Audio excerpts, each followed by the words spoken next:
Crooked Kingdom, Vingança e Redenção. Se você não pode derrotar seus inimigos, mude as regras do jogo. De Leigh Bardugo. Tradução Eric Novello. Editora Gutenberg. Parte 1.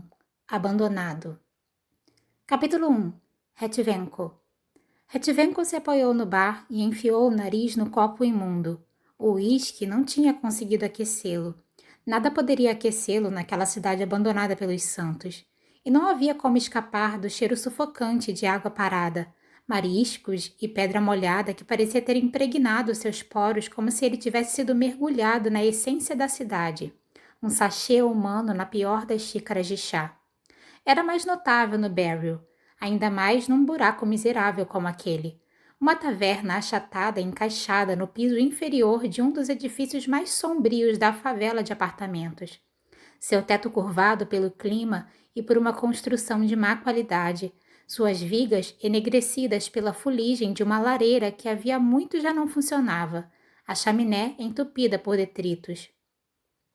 O piso estava coberto de serragem para absorver cerveja, vômito e tudo mais que os fregueses derrubavam quando perdiam o controle. Hetvenko se perguntou há quanto tempo as placas tinham sido varridas. Ele enterrou ainda mais o nariz no copo, inalando o doce perfume do uísque barato. Aquilo fez seus olhos se encherem de água. Isso é para beber, não para cheirar, disse o garçom com uma risada. Hetvenko baixou o copo e olhou para o homem. Ele tinha o pescoço grosso e um torso cilíndrico, um verdadeiro brutamontes.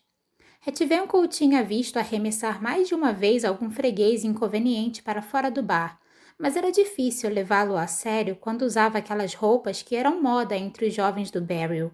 Uma camisa rosa com mangas que pareciam prestes a explodir sobre os enormes bíceps e um colete xadrez vermelho e laranja berrante. Ele parecia um caranguejo dandy. Diga-me, começou Hetvenko. Para começo de conversa, seu cast não era bom, e ficava ainda pior depois de alguns drinks. Por que a cidade cheira tão mal? Como sopa velha? Como pia cheia de pratos? O garçom riu. É apenas Ketterden. Você acaba se acostumando? Hetvenko sacudiu a cabeça. Ele não queria se acostumar com a cidade nem com seu fedor. Seu trabalho com o conselheiro Royd tinha sido um saco, mas pelo menos os quartos eram secos e aquecidos. Como um valioso servo Grisha, Hetvenko fora mantido com conforto, com a barriga cheia. Havia reclamado de Royd na época, entediado com o trabalho de pastoreio de embarque de cargas caras do mercador pelo mar, ressentido-se pelos termos de seu contrato, a barganha tola que havia feito para sair de Ravka depois da Guerra Civil. Mas e agora? Agora ele não conseguia deixar de pensar na oficina Grisha na casa de Royd, no fogo queimando alegremente na lareira, no pão integral servido com blocos de manteiga e grossas fatias de presunto. Depois da morte de Royd, o conselho mercante de Kersh tinha deixado Hetvenko trabalhar em viagens marítimas para quitar seu contrato de servidão. O dinheiro era péssimo, mas quais seriam as outras opções?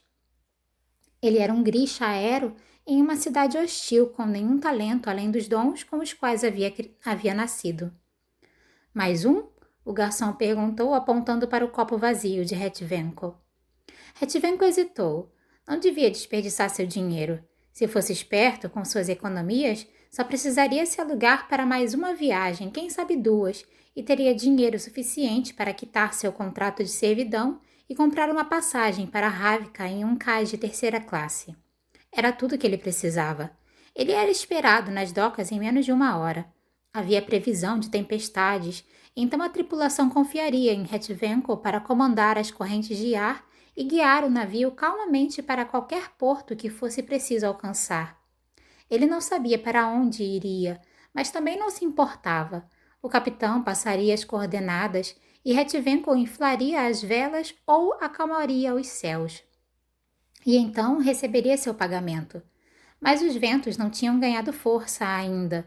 Talvez ele pudesse dormir durante a primeira metade da viagem. Hetvenko bateu no balcão e assentiu. O que mais ele podia fazer? Ele merecia algum conforto neste mundo. Não sou garoto de mensagens, ele murmurou.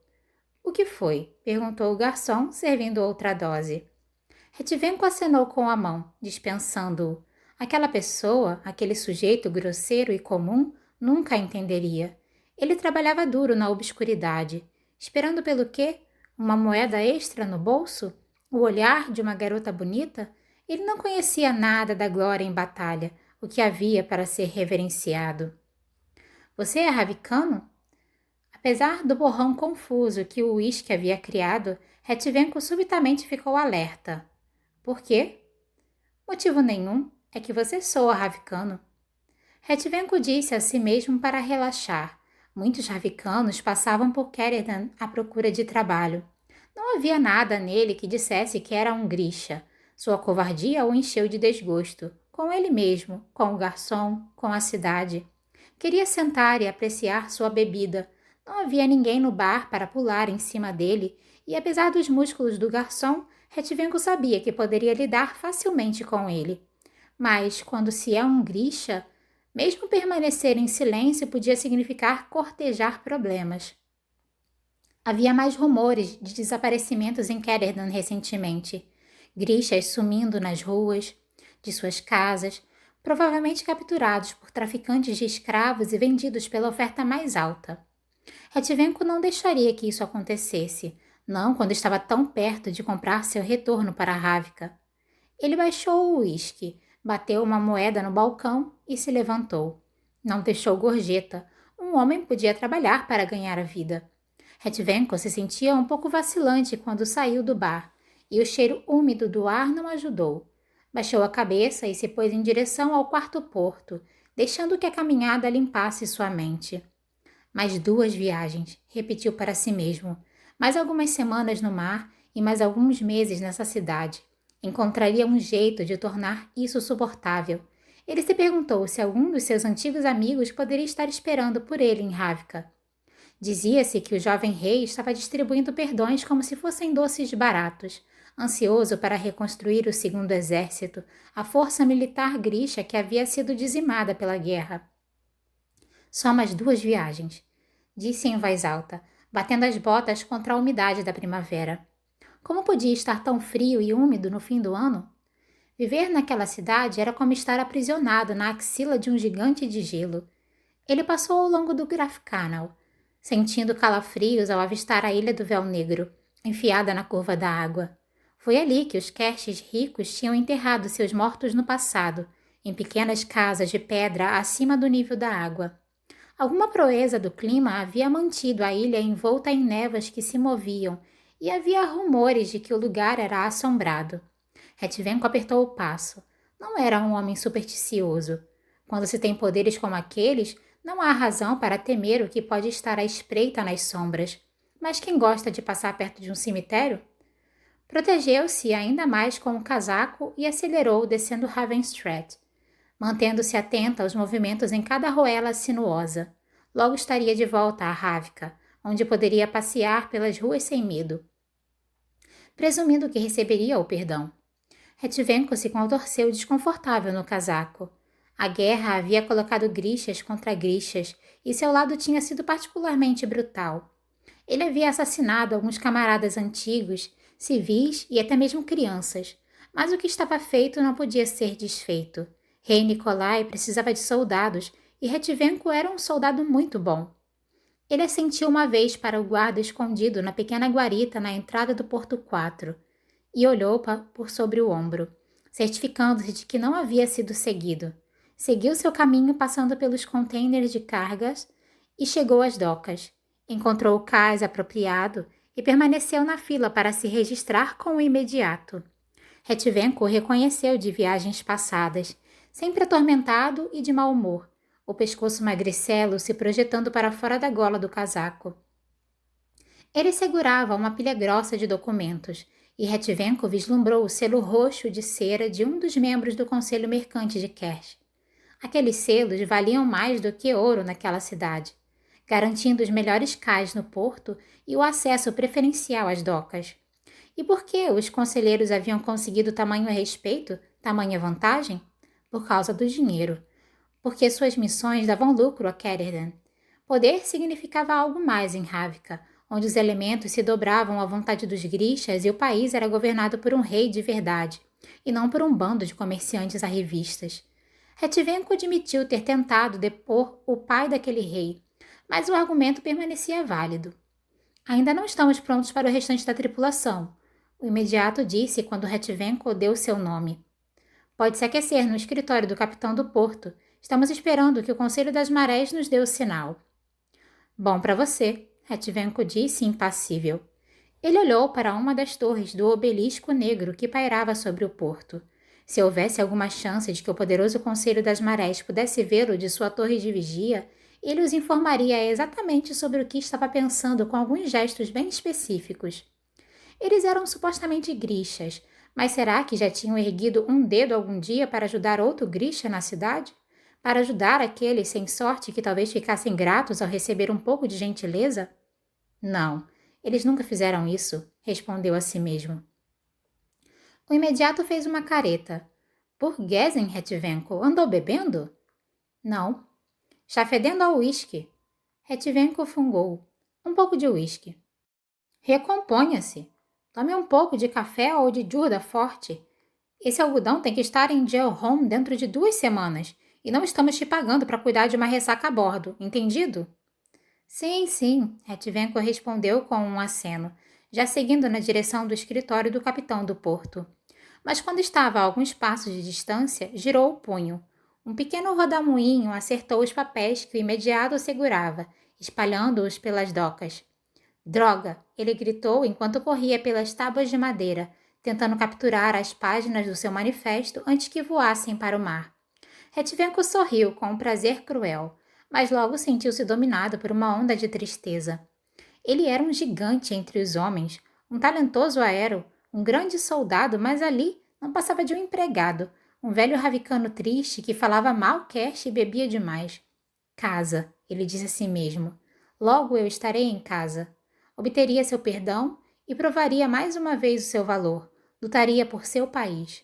Dormiria sob um teto sem goteiras e vestiria um kefta de lã azul costurado com pele de raposa prateada. Seria Emil Retivenco outra vez, não aquela sombra patética. Tem café, disse o escrivão quando Retivenco entrou no escritório do capitão do porto, gesticulando em direção a uma urna de cobre no canto. Chá? Tem café. Este país. Retivenco encheu uma caneca até a boca com o lodo escuro, mais para aquecer as mãos do que qualquer outra coisa. Não conseguia aguentar o gosto daquilo, não sem uma generosa dose de açúcar, o qual o capitão do porto não havia providenciado. O vento está soprando, disse o escrivão enquanto um sino tocava do lado de fora, agitado pela brisa que começava a soprar. Tenho ouvidos, Retivenco resmungou. Não acho que vai fazer muita diferença aqui, mas assim que tiver saído do porto... Quieto, Retivenco disse de repente. Levantou-se escutando. O que foi? Disse o escrivão. Tem um... Retivenco pôs um dedo nos lábios. Alguém está gritando. O som tinha vindo de onde o navio estava atracado. São só as gaivotas. O sol logo nascerá e... Retivenco ergueu uma mão e uma rajada de ar lançou com força o escrivão de volta para a parede. Eu disse para ficar quieto.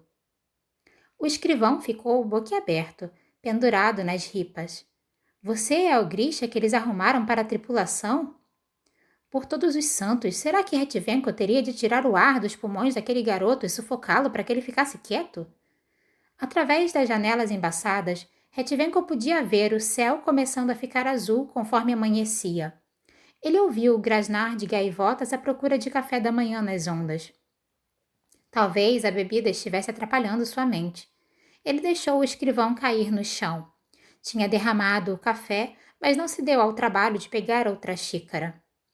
Eu falei que não era nada, disse o escrivão enquanto se punha de pé. Não precisa ficar todo esquentadinho. O escrivão sacudiu a poeira da roupa e se reacomodou atrás da mesa. Nunca conheci um de vocês antes, grixas? Retivenco fungou. O escrivão provavelmente já havia conhecido, só não sabia disso. Você é muito bem pago pelas viagens, não? Não o bastante. Mas o que quer que o escrivão estivesse prestes a dizer se perdeu quando a porta que dava para o escritório explodiu em uma chuva de estilhaços. Retivenco ergueu as mãos para proteger o rosto. Ele se agachou e rolou para trás da mesa do escrivão, buscando cobertura. Uma mulher entrou no escritório. Seus cabelos eram negros e seus olhos eram dourados. Chu. O escrivão se esticou para pegar uma arma de fogo que Retivenco viu presa sob a mesa. Eles vieram atrás da folha de pagamento, ele gritou. Ninguém vai pegar a folha de pagamento. Retivenco assistiu em choque quando o escrivão desengonçado se levantou como uma espécie de guerreiro vingador e abriu fogo. Por tudo que era mais sagrado, nada poderia motivar mais um cash do que dinheiro. Retivenco espiou pela mesa, a tempo de ver o tiro de espingarda acertar a mulher diretamente no peito. Ela foi lançada para trás e colidiu com o batente da porta, desabando no chão. Ele sentiu o cheiro acre de pólvora queimada, o paladar metálico do sangue e sentiu um vergonhoso embrulho no estômago. Fazia muito tempo que não via alguém levando um tiro, e isso tinha acontecido numa época de guerra. Ninguém vai pegar a folha de pagamento, o escrivão repetiu com satisfação. Mas antes que Retivenco pudesse responder, a mulher Chu segurou o batente com a mão ensanguentada e se levantou. Retivenco piscou. Quanto uísque ele havia bebido, afinal? A mulher marchou adiante. Através dos restos de sua blusa esfarrapada, Retivenco viu sangue, carne estourada com chumbo grosso e o brilho do que parecia ser metal. O escrivão tentou desesperadamente recarregar a arma, mas a mulher foi muito mais veloz. Ela pegou a arma de suas mãos e bateu nele com ela, jogando-o para o lado com uma força terrível. Ela jogou a arma para longe e voltou os olhos dourados para Retivenco. Leve a folha de pagamento, Retivenco gritou, recuando. Ele escavou os bolsos e jogou sua carteira quase vazia para ela. Leve o que quiser. A mulher sorriu levemente ao ouvir isso. Por pena? Diversão? Retivenco não soube dizer, mas ele entendeu que ela não tinha vindo atrás de dinheiro nenhum. Ela tinha vindo atrás dele. E não importava se ela era uma traficante de escravos, mercenária ou algo completamente diferente. Ela enfrentaria um soldado e não algum covarde fracote. Com um salto, ele ficou de pé, músculos respondendo relutantes às suas exigências, e assumiu uma posição de combate. Seus braços subiram num arco. Um vento uivante varreu a sala, jogando uma cadeira, a mesa do escrivão e depois a urna fumegante de café para cima da mulher. Ela se livrou de cada item com pouco interesse, como se estivesse afastando fios soltos de teia de aranha. Retivenco concentrou seu poder e lançou as duas mãos para a frente, sentindo seus ouvidos estalarem quando a pressão caiu e o vento acelerou, ganhando força de furacão. Talvez aquela mulher não pudesse ser parada por balas. Vamos ver como ela se sai contra a fúria de uma tempestade. A mulher rosnou enquanto o vendaval a prendia, empurrando-a de volta pela porta aberta. Ela agarrou o batente, tentando se segurar. Retivenco riu. Ele havia se esquecido de como era boa a sensação de lutar. Então, atrás de si, ouviu um estalo alto, o guincho de pregos se soltando e madeira destroçada. Olhou por sobre o ombro e teve um brevíssimo vislumbre do céu do amanhecer, o cais. A parede tinha sumido. Braços fortes o agarraram, prendendo suas mãos nas laterais de seu corpo, impedindo-o de usar seu poder. Ele foi levantado, navegando para cima, o porto encolhendo sob seus pés. Viu o telhado do escritório do capitão do porto, o corpo de imediato em um amontoado de destroços na doca, o navio no qual Retivenco deveria embarcar, seu convés uma bagunça de tábuas quebradas, corpos empilhados perto dos mastros estilhaçados. Seus agressores tinham passado por lá primeiro. Sentia no rosto o ar frio. O coração batia num ritmo irregular em seus ouvidos. Por favor, ele implorou enquanto subiam cada vez mais alto, incerto do que estava pedindo. Com medo de se mexer demais ou muito repentinamente, ele inclinou a cabeça para ver seu captor. Retivenco soltou um gemido de pavor, algo entre um soluço e o gemido de pânico de um animal preso numa armadilha. O homem que o segurava era Chu, seu cabelo preto puxado em um coque firme, os olhos dourados apertados contra o sopro do vento. E de suas costas emergiam duas largas asas que batiam contra o céu, articuladas graciosamente, forjadas em filigrana de prata enrolada e lona esticada.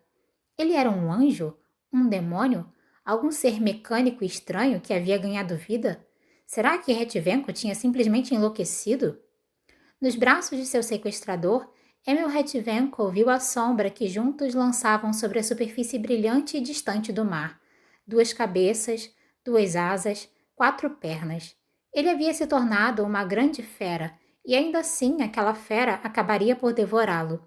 Suas preces se transformaram em gritos, mas ambos continuaram sem resposta.